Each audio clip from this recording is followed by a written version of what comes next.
early Universalists used to like to argue through all this stuff, and some of them were called ultras, and some of them were called restorationists. We were restorationists, and we said that it's Christ that saves you, not merely the fact that 2,000 years ago things were all worked out, and that when you die you just go up to heaven. So the other side was known as death and glory Universalists, because what basically puts you into heaven is the fact that you die. And we said, no, faith and repentance are necessary. And so I've noticed over the years that the Universalist churches that were restorationists kept Christ at the center of their faith and practice, and clearly that's the case here. Around the time of the Civil War, just before this building was constructed, the Universalists came out with prayer books, which to the casual observer looks like the Anglican Book of Prayer. It's a very Book of Common Prayer. It's very close to that. And the idea was it was a more of an ecumenical thing for the Universalists to be able to deal with folks of different Christian backgrounds, with an eye to the United States centennial coming up about 10 years later. So the first of these prayer books, which you see in our pews, was put out in 1865, and two of my predecessors here, the Reverend Drs. Capon and Cushman.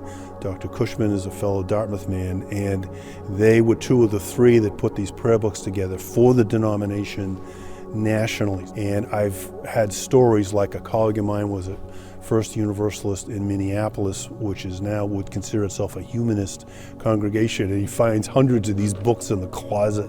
So they used to use these things.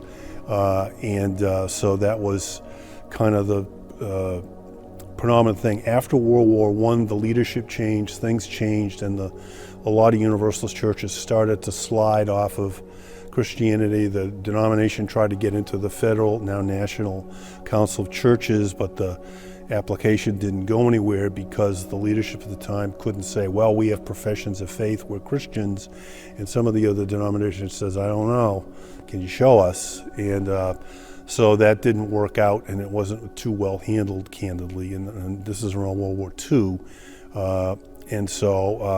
Whereas we're one of the founders of the Rhode Island State Council of Churches here, I think that's 1934. In fact, our guy was a president of the congregation here for 35 years, was a Superior Court Justice, Judge Fred Perkins, and he was one of the first presidents of the State Council of Churches. It was incorporated in his law office downtown here. The logo of the Universalist Church of America, adopted around 1870s, is from Revelation 17, verse 14, Christ will conquer. They will make war on the Lamb, and he will overcome them. He will conquer them, for he is King of kings and Lords of lords, and those who are with him are called and chosen and faithful. That's the verse. Christ will conquer. And I had when I first came to town here, one of our members at the time was a third generation Universalist, fifth generation Rhode Islander, and that logo was on his baptismal certificate. He was about 50 years old at the time. Whereas when you read the history, nobody talks about that stuff. But when you're serving a church, you're looking to find those shards, and some of it's literally in the woodwork here. I would find documents where it was important here. I will never forget.